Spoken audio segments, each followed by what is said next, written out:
Frankie Beverly was a prominent American singer, songwriter, and musician best known for his work as the lead singer and songwriter for the band Maze, a group that has had an enduring influence on the soul, R&B, and funk genres.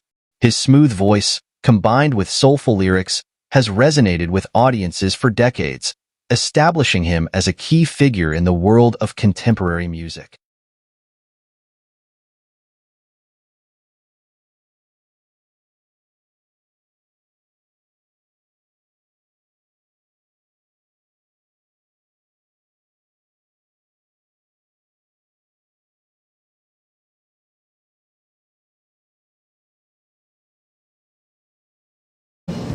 Peace. Hey, welcome to Estevan TV. I'm at PushGapRadios.com. PushGapRadios.com. Bridging the gap between old school and new school radio. PushGapRadios.com. It's Dallas, baby. PushGapRadios.com. Hamilton Park, Dallas, Fort Worth. Hey, from Hamilton Park, Dallas, Fort Worth, PushGap Radio. You can't how Dallas, Fort Worth. PushGapRadio.com in Dallas and Fort Worth. Welcome to a special edition of Shaka 401 in the main event with Jackie O. Rest in peace to one of the greatest to ever do it, Frankie Beverly, who was an iconic American singer, songwriter, and producer, best known as the frontman and creative force behind the R&B band Maze. Frankie Beverly, the Maze singer who inspired generations of fans with lasting anthems, passed away this past Tuesday, September 10th, 2024. He was 77 years old. Howard Stanley Beverly, born December 6, 1946, in Philadelphia, Pennsylvania, was best known for his work as the lead singer and songwriter for the band Maze, a group that has had an enduring influence on the soul, R&B, and funk genres. His smooth voice, combined with soulful lyrics, has resonated with audiences for decades, establishing him as a key figure in the world of contemporary music. And I can't believe Frankie Beverly and Maze have never won a damn Grammy, mine. Can you believe that? Everything they've laid down, these folks ain't never got a damn Grammy. We know what that's about. But it's sad that he never won a Grammy. But what's more precious is the fact that the black community loved and embraced him and showed him plenty of groupie love. Maze has been renowned for their live performances, and they have maintained a loyal fan base for decades. Despite not having crossover mainstream hits, their concerts have always been sellouts, especially among the African-American audience. Maze's sound blends R&B, soul, and funk, and it is often categorized as soul music for grown-ups due to its mellow and introspective nature. Beverly's unique voice and the band's impeccable musicianship have made them one of the most beloved acts in R&B history. Now, there was this lady on Facebook named I Am Miss Faye. She said, and I totally agree with her, to the program directors of both the BET and Soul Train Awards, when it comes to the Frankie Beverly tribute, we the people do not want to see anyone performing who is under the age of 40. We want grown folks in all white linen, and don't you include not one single rapper. I'm with you there, Miss Faye. I'm with you 100%. Frankie Beverly, with his band Maze, inspired generations of fans with his smooth, soulful voice and his lasting anthems, including Before I Let Go. Beverly's songs have become interwoven into the celebration in black communities. The band's 1981 song, Before I Let Go, which has been covered by Beyonce, can be heard everywhere from clubs to cookouts, and it's sure to get folk on they damn feet, mine. His brother Hakeem Holmes, who's the vice president of the Essence Festival, said when that song come on, it is time to dance. We did a show on Frankie Beverly and Maze some time ago, Jackie O and I, and here is the story behind the song Before I Let Go. Check it out. Out of the group. Now, what you may not know, the song Before I Let Go Did you know that that's a breakup song? He's talking about breaking up with his woman. He was trying to make sure she was all right before he dumped her ass. And you thought he said, "You make me happy," but he's saying, "You made me happy." Past tense, because she ain't making his ass happy no more. And you've been two-stepping basically to Frankie's heartbreak this whole damn time. Before I Let Go by Maze, featuring Frankie Beverly, is a soulful ballad about a romantic relationship that has reached a crossroads. The song expresses a deep love for the partner and highlights the struggles of deciding whether to let go or hold on to the relationship. Well, I mean, the name of the song is Before I Let Go. Yeah, but did you actually know what that meant? But what else is it gonna mean? Before I Let Go could mean a gang of things. What you talking about? If it's supposed to be a romantic song about a relationship, Before I Let Go is the only thing. It is leading up to a breakup. The first verse reminisces about the memory. I'm gonna be holding on. The first verse. Shut Otherwise. up, Jackie. The first verse reminisces about the memories shared together in the past and the moments of happiness they experienced. However, as the group progresses, the tone shifts, and the lyrics suggest that things have changed and they have hurt each other, resulting in a sense of shame. The chorus of the song emphasizes the dilemma the narrator is facing as he is uncertain whether breaking up is the right decision or not. He wants to be sure that whatever he chooses to do is the right decision. Hence, he needs to be confident that this step is necessary before he lets go. The second verse expresses the confusion of the narrator as he reflects on what might have gone wrong in the relationship that was otherwise perfect. While he's not so sure about the cause of the problem, he affirms that he intends to find out before he lets go. Overall, the song's meaning suggests that the relationships can be challenging, and it's not always easy to decide whether to hold on or let go. I'm over there in Jeffrey Osborne camp. I'm holding on. It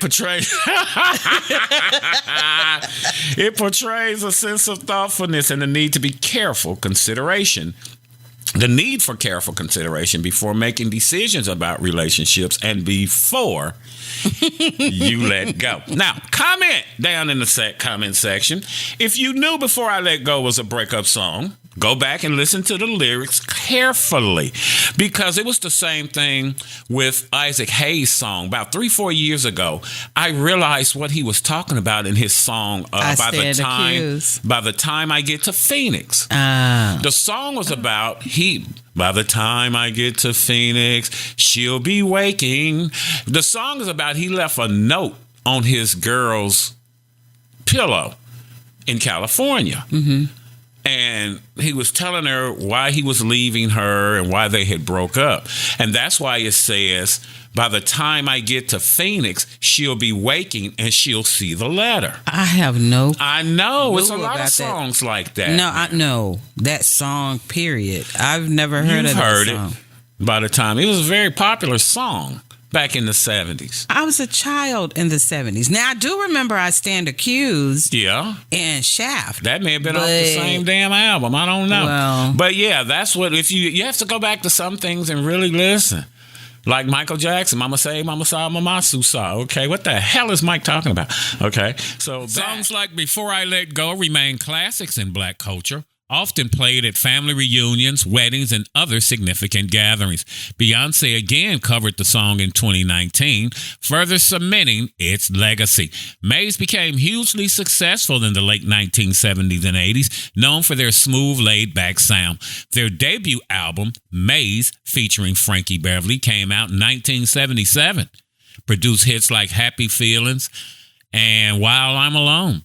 Subsequent albums, Golden Time of Day, came out in 1978, and We Are One, which came out in 1983, included classic tracks like Joy and Pain and Before I Let Go, the latter again, which became a staple at parties and gatherings. That's one of my favorite albums, mine. New Orleans, Louisiana, could you please put your hands together for Capitol recording artist Maze featuring Frankie Beverly. Man, I love that, man. And that drum kick in because I'm a drummer. You know how it go, man. I ain't got to tell you a damn thing. Beverly, whose songs include Joy and Pain, Love is the Key, and Southern Girl, finished his farewell I Want to Thank You tour in his hometown of Philadelphia back in July.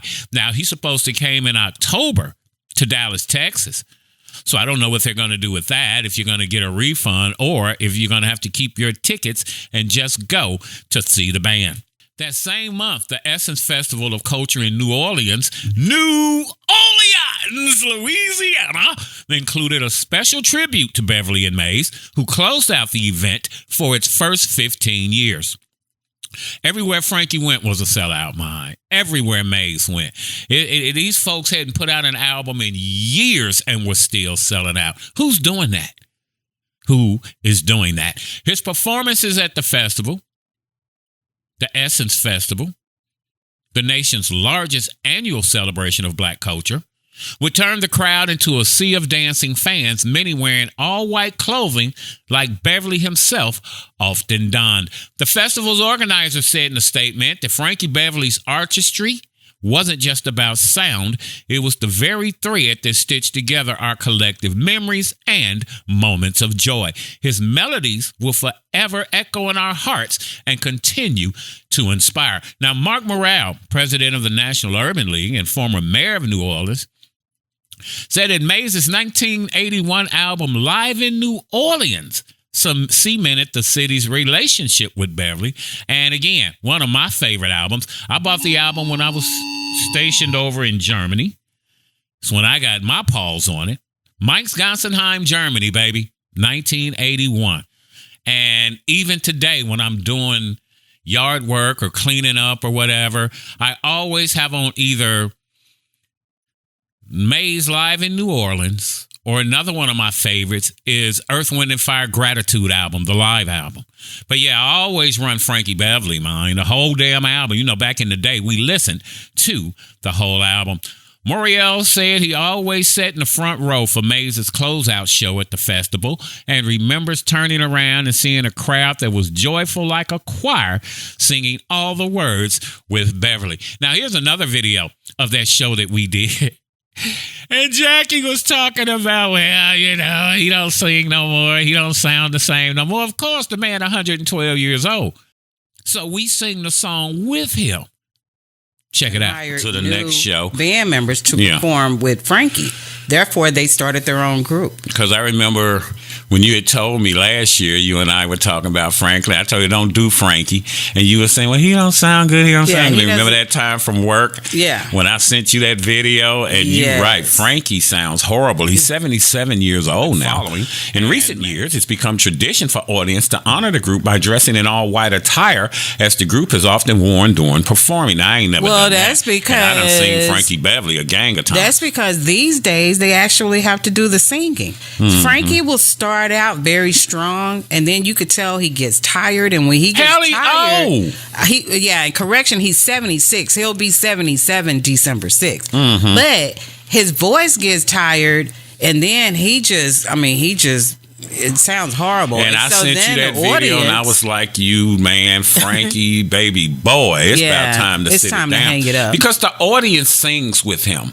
Because we all know the songs, and, you know, we just all sing along now. Every time somebody's coming to Dallas to sing, every other time is going to also feature Frankie Beverly and Maze. Mm-hmm. I'm sorry. I like going to a concert every now and then, and I like singing if I want to. Mm-hmm. I don't want to have to go to the concert and have to sing your song, because you can't at that point. I'm paying to see you sing. Now, one of our followers, because the people who follow us aren't followers, they said, we know he can't sing anymore. We go for the love, the vibe, the party, the music. Just being at one of his concerts, the mood is magical. It's like, wow, we go, we have fun. We don't worry about fighting and madness. That's true. And we're going to get into why black folks hate each other with this bad mother sucker syndrome that we seem to carry. But yeah, there's no fighting. It's just a party. It's just like you at the cookout, and whenever you at a cookout, you know some Frankie Beverly finna be played. And that's what his concerts are all about. You go home, had a wonderful evening. And the vibe with Frankie Beverly and Maze is unforgettable. Should he be unable to perform, his audience would surely have no problem filling in for him, except for Jackie. Yeah. But do you know his that music had feeling, not like this shit they play today. His music had feeling. It had positive themes of love, happiness, family, and togetherness. It was just electrical and magical, and it's what made us fall in love with Frankie Beverly and Maze. Said the band's music brings such comfort and joy that there's a healing aspect to it. I believe that. And he says songs like We Are One bring people together as everyone sings along. Like I told Jackie, don't nobody give a damn Frankie can't sing. We'll sing the songs for him. Howard Stanley Beverly, born December 6, 1946 in Philadelphia, was so taken with the 1950s R&B group Frankie Lyman and the Teenagers, that's why he changed his name to Frankie. Okay? Howard Stanley Beverly changed his name to Frankie Beverly because, again, he was inspired by Frankie Lyman and the Teenagers in 1950. Maze started out in Philly in the early 70s as a group called Raw Soul, which caught the attention of Marvin Gaye. It was Marvin Gaye who convinced them to relocate to the San Francisco Bay Area and to change the band's name from Raw Soul to Maze. And in 1977, Marvin Gaye helped them release their first album, Maze, featuring Frankie Beverly. On the title track of his 1989 album, Silky Soul, Beverly paid tribute to Marvin Gaye, remembering the singer who thrived on the romantic soul and protest songs that Maze was also known for. Now, among those mourning Frankie Beverly was Philadelphia Eagles quarterback Jalen Hurts. Kind of young, but again, they love it too. The music gets into your soul, mind. The frequency that music back in the day had still affects the youngsters today. You think Sexy Red and all these other people, their crap is still going to be banging 10, 20, 30, 40 years from now? Like our music? Hell no. Like this one youngster told me years ago, man, my generation made y'all music better. Nigga, y'all shit ain't shit. You made nothing better over here. James Brown didn't need your help. Parliament Funkadelic didn't need your help. Lionel Richie and the Commodores didn't need your help. You still in our shit because you have no imagination and no creativity. But I digress. New Orleans resident Cedric Thomas said that he was a lifelong fan of Frankie Beverly and his music. The 64-year-old Thomas said Beverly's passing leaves a chasm in the world of R&B. I believe that. Thomas also said he felt himself in mourning. I can understand that as well. Frankie Beverly was a great entertainer who made sure we, as fans, walked away with an incredible experience. Thomas went on to say, I grew up with his music. I thank him for Joy and Pain, for Southern Girl, for Happy Feelings, and for Before I Let Go. I thank him for the time and energy that he put into his performances. Although Maze and Beverly have not received significant mainstream awards, they have earned a place in the hearts of fans and peers. In 2019, Maze, featuring Frankie Beverly, was honored with the Lifetime Achievement Award at the BET Awards, a recognition of their profound impact on music. Again, BET Awards, Soul Train Awards. We don't want no damn rappers. We don't want none of that crap in the tribute to Frankie Beverly. We don't want to hear no damn rap music, okay? Frankie Beverly was grown folk music, and you keep it as such. Keep them youngsters over there with that bullshit that they be recording and putting it on the market that's just denigrating our community as black folk, mind.